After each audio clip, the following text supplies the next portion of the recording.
ایسا شاه جلال باشد کوه بی زوال. سلام دوستا عزیز، برادرها و خواهرها، امیدوار هستم خوب و خوش و سرحال باشین. محبت و فیض مسیح همیشه در زندگی شما سرازیر شود و زندگیتان لبریز از نعمات و برکات خداوند باشد.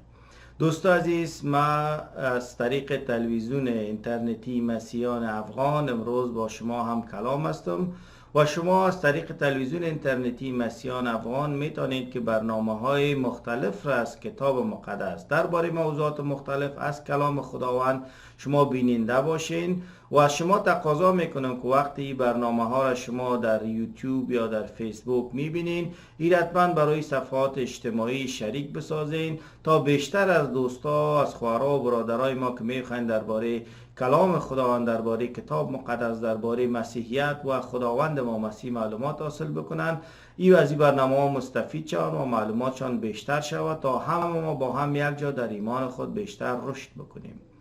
دوستا عزیز، قسمی که شما میفهمین، ما یک سلسله برنامه های را آغاز کردم به نام 6 تعهد خداوند با بشر، که این 6 تعهد عبارت بود از تعهد خداوند با آدم و حوا، تعهد خداوند با نوح، تعهد خداوند با ابراهیم و امروز میریم به طرف تعهد 4 خداوند که با موسی و قوم بنی اسرائیل بسته و از طریق البته با تمام مردم بشر، و بعدا تعهد 5 تعهد خداوند با داوود و از طریق از او با تمام بشر است، و تعهد 6 که تعهد عهد جدید خداوند ما یسوع مسیح است. درباره ازی در برنامه‌های آینده با صحبت میکنیم. امروز درباره تعهد 4 یعنی تعهد خداوند با موسی و قوم بنی اسرائیل ولی با تمام بشر، در حقیقت ما درباره ازی تعهد یک برنامه داریم و امیدوار هستیم برنامه را تا آخر بیننده باشین. دوستا عزیز، خب دوستا عزیز، ما شما در برنامه‌های گذشته گفتیم که خداوند با آدم و حوا تعهد بسته کرد. زمانی که اونا گناهکار بودن، خداوند بر از اونا امید نجات از طریق فرزند زن که ما میفهمیم یسوع مسیح خدای ما هست داد. و زمانی که نوح، در زمان نوح هم مردم غرق در گناه بودن، خداوند بر نوح و خانواده‌اش و تمام بشر یک تعهد جدید بست و ای که خانواده نوح را زنده نگه داشت و گفت که دیگه تمام عالم هستی را یک باره با طوفان و سیل و باد از بین نمیبرم. و تعهد خداوند با ابراهیم امی بود که با او یک نام بزرگ، نسل بزرگ و یک سرزمین بزرگ میته و از طریق از تمام بشر چی میکنن؟ نجات پیدا میکنن. اگر شما میخواین درباره ویدیوهای گذشته ما معلومات حاصل بکنید، میتونید به ویدیوهای قبلی مراجعه بکنید. خب امروز تعهد خداوند با موسی و قوم بنی اسرائیل چی است؟ تعهد خداوند با موسی و قوم بنی اسرائیل که تقریبا اگر میخواین که معلومات کافی و کامل درباره این تعهد خداوند و عملی شدن از او حاصل بکنید، شما باید کتاب خروج، کتاب لاویان، کتاب اعداد و کتاب تثنیه را مطالعه بکنید تا بتونید معلومات کامل درباره تعهد خداوند حاصل بکنید و این تعهد به طور کاملش چی شد؟ برآورده شد و پوره شد و تکمیل شد. و البته اگر شما کتاب یوشع را بخوانید، باز در اونجا میبینید که قوم بنی اسرائیل امو تکمیلی و کاملی این تعهد خداوند را با وقوع پیوستن این تعهد خداوند را به چشم سر دیدن. ولی تعهد چی بود؟ این تعهدی بود خداوند با موسی و قوم بنی اسرائیل گفت. موسی و قوم بنی اسرائیل در این وقت در یک سرزمینی که به نام مصر یاد میشد و میشه تحت اسارت و بردگی فرعونیان زندگی میکردن و به سر میبردن. بسیار شرایطشان سخت بود، حتی فرعون اجازه نمیداد فرزندای پسر از یا زنده بمانه و اونا را همیشه قتل عام میکرد و از بین میبرد، به خاطر که فرعون ترس داشت که مبادا نفوس از اینا بیشتر و زیادتر شد. بسیار بالا از اینا ظلم میکرد و سخت اینا در یک حالت بسیار بدبختی دچار بودند. البته باید بگوییم که در زمان یعقوب یکی از پسراش به اسم یوسف که به قسم یک برده به مصر آورده شد و در اون زمان او فرعونی که به سر قدرت بود خوابش یوسف توانست که تعبیر بکنه و یوسف را او فرد درجه دوم امو مملکت مقرر ساخت و در اون زمان بود که وقتی که در همه همون نقاط اطراف مصر خوشسالی بود و یوسف یک مرد خردمند توانست که خوشسالی را مدیریت بکنه. برای 7 سال در او وقت برادرایش وقتی که به مصر آمدن، خب برای بار اول نه بلکه برای بار دوم یوسف خود معرفی میکنه و بالاخره برادرایش و فامیلش همشان کوچ میکنن از کنعان یا سرزمین اسرائیل امروزی به مصر و اینا در مصر میمانن و فرعون وقت بهترین منطقه او وقت مصر که به نام گوشن یاد میشد بر از اینا میده و اینا در اون منطقه ساکنگزین میشن. در ابتدا رفتار مصری ها با اینا بسیار خوب میباشه، ولی در طول زمان وقتی که تعداد از اینا بیشتر میشن، نفوذشان به میلیون ها نفر میرسه و در اینجا فرعونی ها متوجه میشن که اینا روز و روز زیاد شده میرن، در این وقت اونا با اینا حسد و کینه را آغاز میکنن. بالاخره اینا را به برده و اسیر خود میسازن و بالای اینا بسیار ظلم های زیاد میکنن و در این زمان است که خداوند باز موسی را از بین از این قوم بلند میسازه. البته شما قصه موسی را هم بلد هستین که موسی کسی بود که وقتی در وقت فرعون امر کرد، فرعون هم وقت که همه فرزندای یا پسر بچهای که فرزند هستند بچه هستند تولد میشن کلشان باید از بین بره و دخترها تنها کشته نشه. در اون وقت البته از این قوم بنی اسرائیل در اون وقت موسی را مادرش در یک سبد گذاشت و در آب رها کرد و نامشان که موسی است، یعنی موشا، یعنی از آب گرفته شده، معنای نام موسی است و ایره در خانواده فرعون این طفل از آب گرفتن و در اونجا بزرگ شد و موسی یک کسی بود که در خانواده فرعون بزرگ شد ولی همیشه محبت داشت نسبت به قوم خود و بالاخره قصه ازی بسیار طولانی است و موسی از فرعون فرار میکنه به خاطر یک قتل که صورت میگیره و غیره و بالاخره خداوند موسی را انتخاب میکنه و موسی را میفرسته تا قوم بنی اسرائیل نجات بده و موسی میآید خداوند را به نزد فرعون میفرسته و فرعون صحبت میکنه ولی فرعون به موسی گوش نمیده تا ای که چندین عذاب و آفت بالای قوم بنی اسرائیل نازل میشه و او وقت است که اجازه میده قوم بنی اسرائیل برن. با وجود از این فرعون کوشش میکنه اینا را سرکوب بکنه ولی اینا از نجات پیدا میکنن و میرن به طرف سرزمین کنعان، ولی در طول راه اینا بغاوت میکنن، سرکشی میکنن در مقابل خداوند. همی قوم بنی اسرائیل خداوند اونا را قوم خود خطاب کرده بود و در اموج است که اینا 40 سال راه 11 روزه را 40 سال میپیماین و در اموج میمانند تا که یک نسل نو از یا به دنیا میاد و اون نسل نوشان به فرمان روایی یوشع باز وارد کجا میشه؟ وارد سرزمین موعود که همون کنعان یا اسرائیل امروزی است اونجا میشن. در این جریان که اینا در دشت هستن برای 40 سال کلام خداوند بر اینا نازل میشه از طریق موسی و شریعت خدا بر اینا نازل میشه، ده احکام تورات بر اینا نازل میشه و تمام قوانین که در او خداوند بر اینا وضع کرده بر اینا نازل میشه. در این مدت خداوند بسیار معجزات زیاده بر از اینا نشان میده ولی زندگی 40 سال از یا میشه پر از بغاوت و سرکشی میباشه ولی بازم خداوند در این ترحم و محبت و شفقت خود نسبت به اینا نشان میده و واقعا خداوند این را به اثبات میرسانه که خدای دیر خشم و زود محبت کننده است، زود ترحم میکنه، زود میبخشه ولی خشمش بسیار دیر میاد. خب دوستان عزیز، تعهد خداوند با موسی و قوم بنی اسرائیل بود که شما از این سرزمین مصر که تحت بردگی و اسارت در تحت شرایط بسیار دشوار و سخت زندگی میکنین یا به سر میبرین، شما نجات پیدا میکنین و میرین به سرزمین خودتان، سرزمین اسرائیل یا کنعان پور خداوند به ابراهیم با جد از اینا وعده کرده بود و شما در اینجا ساکن گزین میشین. البته در اینجا دو سختی وجود داشت در قسمتی تعهد اولی که در سختی اولی که در این تعهد وجود داشتی که فرعون نمیگذاشت که اینا برن و فرعون در وقت یک قدرت بود ولی خداوند اینا را از این سختی نجات داد و اینا بسیار پیروزمندانه در حالی که مصری ها مجبور شدن که تا تمام طلاها و غیره را به اینا بتن و اینا را بگوین که شما برین دیگه از این سرزمین، اینا از نجات پیدا کردن. و مشکل دومی بود که در سرزمین کنعان که خداوند بر از اینا داده بود و جدش از جدش ابراهیم تا جدشان یعقوب در اوج زندگی کرده بودن، اسحاق، یعقوب، ابراهیم، در اوج قوم های دیگه ساکن گزین شده بودن که هیچ وقت حاضر نبودن که دوباره این سرزمین به اینا بتن و اینا تقریبا بعد از یا بیشتر از 400 سال در مصر که بودن برمیگشتن به اون سرزمین و معلوم دار بود که هیچ وقت به اینا اجازه داده نمیشد. مثل که امروز مثلا یک زمان مسلمان ها ظلم کردن و یهودی ها از سرزمین اسرائیل فرار کردن و وقتی که دوباره بعد از چند صد سال برگشتن، امروز مسلمان ها دعوا دارن که نه سرزمین از ماست، از یهودی ها یا از قوم بنی اسرائیل نیست. اما یک حالت در اونجا بود ولی خداوند در او حالت این سختی را از اینا برداشت، سختی را برداشت و او قوم ها از دفع شدن و اینا دوباره او سرزمین گرفتن و او سرزمین خداوند شد، سرزمین مقدس خداوند و اینا قوم خداوند بودن. پس این وعده خداوند بود با اینا.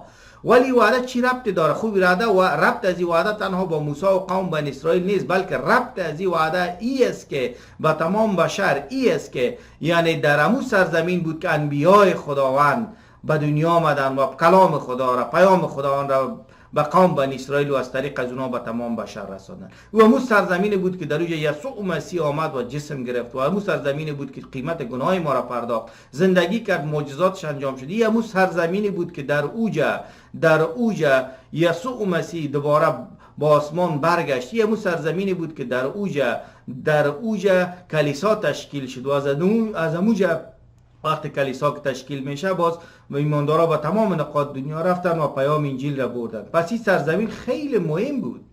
اگر خداوند با وعده خود با موسی و قوم بنی اسرائیل مثلا خداوند عمل نمیکرد و اینا نه سرزمین بنی اسرائیل در اون وقت نمی گرفتن، تعهد خداوند پورا نمیشد، اولی که خداوند یک خدای دروغگو بود. ولی در اینجا ما شما میبینیم که نخیر، خداوند با تمام تعهدات خود وفا میکنه و این سرزمین بر قوم بنی اسرائیل میته و یا این سرزمین را میگیرن. این تعهد وفاداری خداوند نشان میده، قدرت و کنترل خداوند و اختیار خداوند نشان میده.